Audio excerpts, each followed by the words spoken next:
notre aspect, lutte contre le chômage et fait à ce que les jeunes trouvent du travail par le moyen des... En tout cas, comprenez que vous êtes en face du président des chômeurs. Il a ces soucis-là pour tous les chômeurs de la République. Souci là, il y a que les chômeurs touchent à 100 $.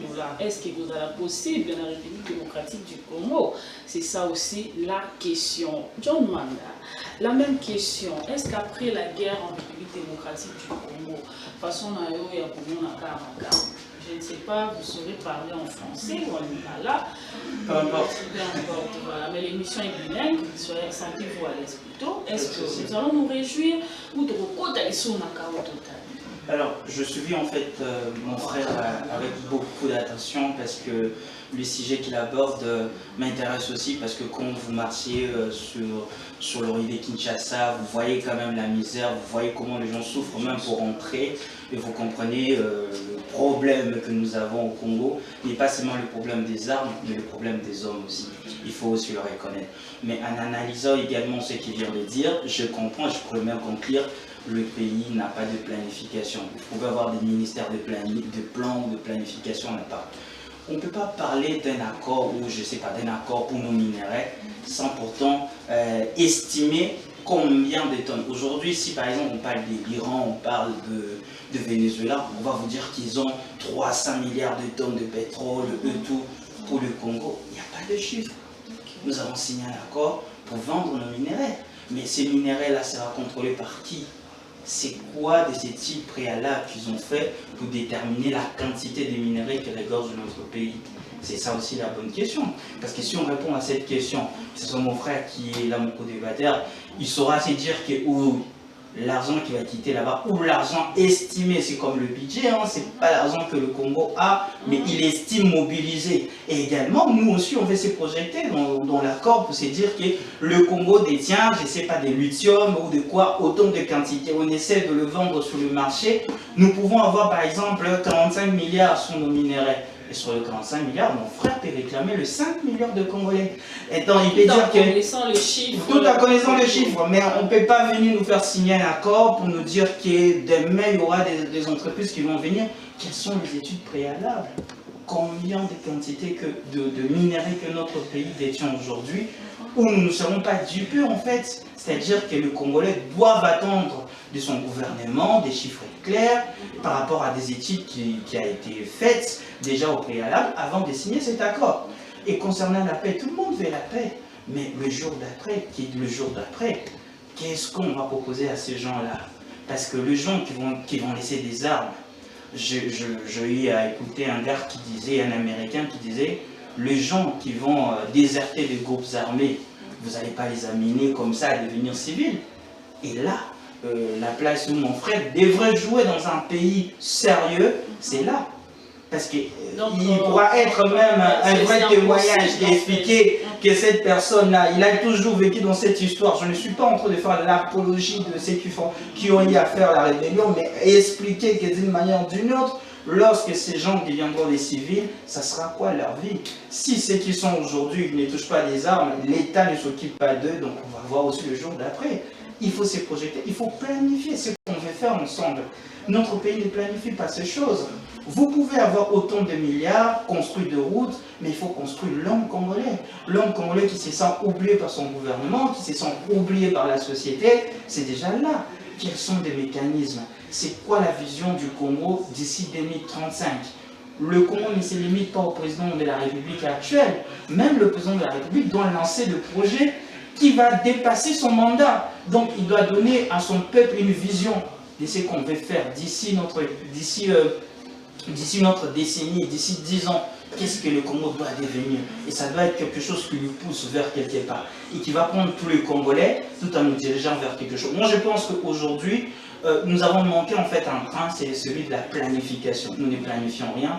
Et vous pouvez voir même dans notre gouvernement, hein, il y a beaucoup de projets d'urgence, on parle d'urgence pour un enjeu de route. Il faut planifier. Par exemple, la ville de Kinshasa, où aujourd'hui on a les problèmes de densité en termes de personnes. Quand vous marchez, vous trouvez qu'en termes de démographie, la ville n'arrive plus. Quels sont les projets qui planifient pour pouvoir aider, tant soit peu de routes qui sont principales, commencer à travailler la nuit, En fait, le monsieur en face, monsieur Michel, si je ne me trompe. Mais c'est Christian. Mais c'est Christian.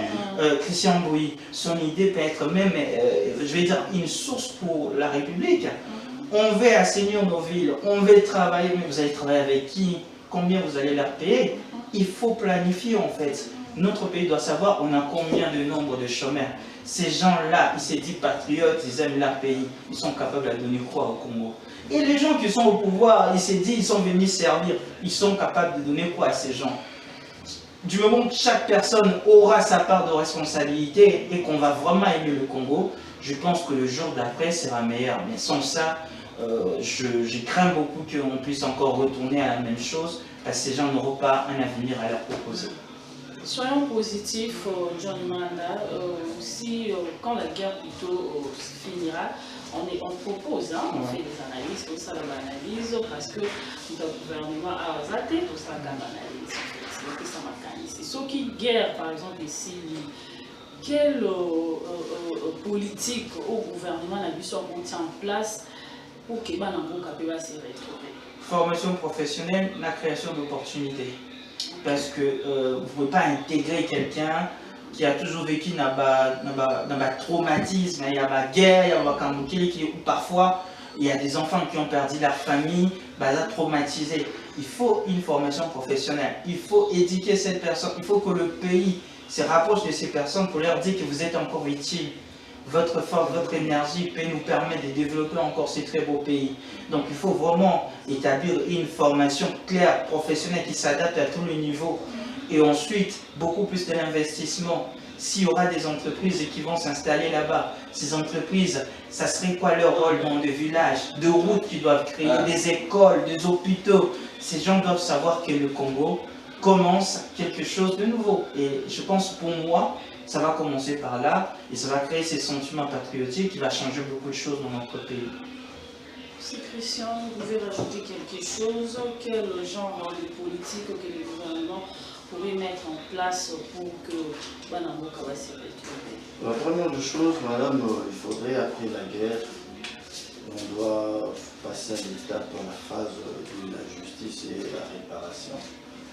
Je l'avais d'ailleurs annoncé, on peut clamer que justice et victoire ou paix quand il y a justice et équité. Imaginez un peu où il y a des personnes, madame, pour la perdre famille et vous dites oui, il y a un compte entre les deux parties, guerre ici, mais il y a bon si famille n'a pas besoin de.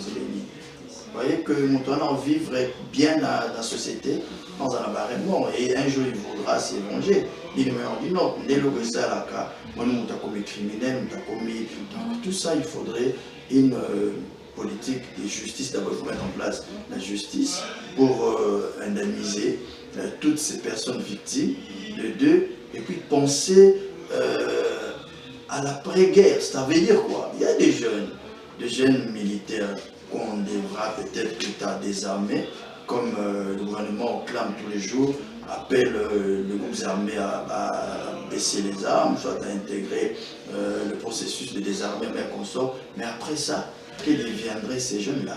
N'est-ce pas? Quand ils seront abandonnés, pour eux, la guerre c'était un travail pour eux, c'était une occupation. Ils gagnaient le pain, ils mangeaient, ils vivaient grâce à ça. Et quand vous ne voulez plus qu'ils touchent les armes, qu'est-ce que vous avez préparé après? Voilà pourquoi je dis, il est important que le gouvernement mette en place une politique de prise en charge des chômeurs, ça veut dire des sans-emploi. L'État doit... Je me dis, si ces jeunes-là qui l'autre fois avaient touché les armes, qui après, bon, parce qu'on veut la paix, ils ont laissé. Mais ce bazin est leur réalité. Ce bazin qui est ma machette, comme si aujourd'hui à Kinshasa. Mais ce que l'État met en place chaque mois, bon, tu sais que chaque mois, on a $100, on y assure. Chaque mois, par $100, on va te donner à manger. Sac à sémol, sac à l'eau, une subvention à l'État. Je ne pense pas que Moutaou Kende s'est lancé dans Babilo Kouana et Ababé. C'est aussi ça, protéger les Congolais contre le chômage. Donc, c'est un sujet, une situation qui doit interpeller nos autorités. Par contre, sur les lots, ils sont beaucoup plus dans Makambo et Césala ou Salima. Les lobbies surtout, lobby là-bas chômeurs. Naza administrateur, je ne suis même pas connu. Naza influenté. Ce n'est pas que Naza DG, oui, j'ai une occupation, parce que non, mais yo zo chômeur, peut-être ça la canayo, mais kolobela mbato ingo ba te que faut na état wana. Non, c'est d'abord l'amour pour le Congo, l'amour pour le Congolais qui m'anime. Ton Nathalie comment ba jeune, bazo souffrir la misère, la galère, comment bazo koufa parce que zangi mbongo resomba koza piqûre ya calmant.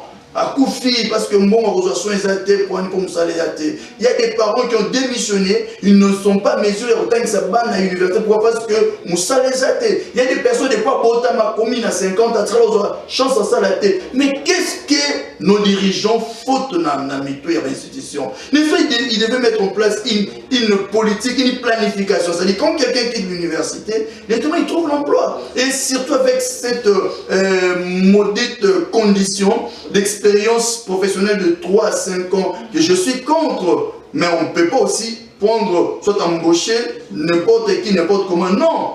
Alors moi je propose, au lieu de cette expérience de 3 ans, 5 ans, pourquoi pas mettre un stage prof? J'en appelle à la conscience, à la responsabilité du ministre du Travail. C'est un simple arrêté. Il peut décider aujourd'hui, désormais, plus question d'expérience professionnelle de 5 ans ou 3 ans, mais aujourd'hui, les entreprises doivent considérer le candidat à l'emploi, le prétendant à l'emploi, comme des stagiaires professionnels. Pendant une année, on les paye juste quelque chose pour leur mobilité. Et après évaluation, on les engage, madame. Donc, voyez, donc après la guerre, il faudrait que l'État pense à mettre en place une politique d'occupation, c'est-à-dire une politique de prise en charge des personnes qui l'autre fois étaient dans des groupes armés. C'est une des causes qui a fait à ce que beaucoup de jeunes par contre dans la rébellion parce que ça les atteint. Voilà, quelles mesures alors on doit prendre pour que guérison la société? Il y a des décennies, tout le monde a un dialogue et tout, 5O, 5C et tout, mais ce sont les mêmes effets qui se reproduisent encore. Quelles seront peut-être les mesures qu'on doit prendre pour que guerre ici la libère là, en fait? Moi je dirais, d'abord pour le moment, je ne suis pas chaud, trop motivé pour les dialogues. Vous savez pourquoi? Parce que vous venez de le dire, nous avons connu beaucoup de dialogues dans ce pays. La cause c'était, il y avait la rébellion, il y a de ceux qui ont touché les armes, il y a de ceux qui étaient frustrés. Il faudrait se mettre sur une même table, parler, ok à la fin, c'est le partage de gâteau, les occupations de postes, ils occupent les postes et la population est abandonnée. Et ceux qui ne vont pas bénéficier de ces dialogues, demain ils vont encore toucher les armes, ils vont réclamer les dialogues, on va encore dialoguer. Et ceux qui vont... Donc nous allons revenir sur les mêmes choses et qui vont produire les mêmes effets, soit les mêmes conséquences. Alors le pays ne va pas avancer. Moi je pense, s'il faudrait qu'il y ait un dialogue dans ces pays, il faut que nos leaders politiques se mettent ensemble, qu'ils réfléchissent. Aujourd'hui, il y a ce que moi j'appelle la guerre des puissances. Les États-Unis bombent ses muscles pour dire il est la superpuissance du monde, il peut prendre un président d'un État comme il veut, il peut faire tomber n'importe quel régime. Ça, c'est la puissance à cause de ses muscles. Hein? Vous voyez, à côté, il y a la Russie, de l'autre côté, il y a l'Iran. Mais pourquoi pas on peut dialoguer sur comment rendre notre armée puissante? Comment industrialiser notre armée? Comment créer des industries? Nous avons des plantations de noix de palme, namayombe, madame, ezo kola, ezo nun, ezo kufa. Pourquoi pas toko dialoguer, toko réfléchir, toko créer baïsi, toko transformer mbila, bimisi mafout, bimisi savon, bimisi ceci, c'est là. Tozali naba jeunes intelligents, de jeunes entrepreneurs. Oyo, bazo sala, tozora exemple, neti ba jeune biso sala ba mbabola. Mais ça génie. C'est de l'intelligence. Au chose qui n'a mis qu'il y a poto, bakoki kozwa intelligence wana. Au salim babola ya babele wana. Comment tu as fait ça? Bah financer, bah produire en grande quantité industrielle, to teke mo libanda. Et ça mbongo kozonga na mboka. Pourquoi on ne peut pas réfléchir sur le développement de notre pays? Mais il faut dialoguer ça les magaka. parce que telle fois occupé place à Premier ministre, telle fois je réponds, et c'est seulement vous qui vont, c'est seulement vous qui allez bénéficier, mais nous la population. Voilà pourquoi la situation du chômage va toujours continuer. Donc nos leaders politiques doivent changer les paradigmes, doivent voir autrement, voir l'avenir du Congo, ne pas voir seulement leur ventre à eux. Voilà ce que je veux dire. John Manda, voilà, je ne sais pas si vous voulez rajouter quelque chose par rapport à ça. Effectivement, il y a deux points, notamment concernant le dialogue. C'est très important dans un pays. Est-ce que c'est d'abord opportun? Oui, c'est important parce qu'à ces moments dont nous parlons, ouais, en fait, à ces moments où nous parlons de notre pays, il y a 2 de nos provinces qui sont occupées et ces personnes qui sont là-bas également, ils souffrent. Si, je vais en partie parler d'abord de ces côtés-là, si ces dialogues vont permettre de ramener la paix et que les armes cessent, c'est quelque chose de bien. Mais il faut voir au-delà. Parce que non, mais il faut Kagame dire, réclame déjà non, le commun est indivisible. Donc, en fait, il faut mettre des limites, des barrières. On ne peut pas aller discuter. La bouche de Kagame, et puis qui encore connaît la bouche de Kagame. Que ce soit ces individus, ils vont tous passer, nous tous on passera, le Congo va demeurer. Donc, ce qui est le plus important, c'est le Congo. Donc, il faut déjà que ça soit quelque chose qui est même pas négociable, donc on ne va même pas parler de ça. Les Congo restent en un. Et dans ces frontières, donc secondo, on va parler également des dialogues, mais on a eu à dialoguer, c'est aussi des expériences. Mais cette fois-ci, est-ce qu'on va dialoguer sur 2 points prioritaires de notre pays? Pas de points qui les concernent. Parce que soi-disant, tous ces mondes-là, ils se battent en disant qu'ils veulent le bien de la population. Écrivons-les. Donc dites-nous, où est-ce qu'on veut ramener le Congo, tous ces mondes-là? Parce que c'est comme si c'est une guerre entre individus. Non, c'est des personnes qui cherchent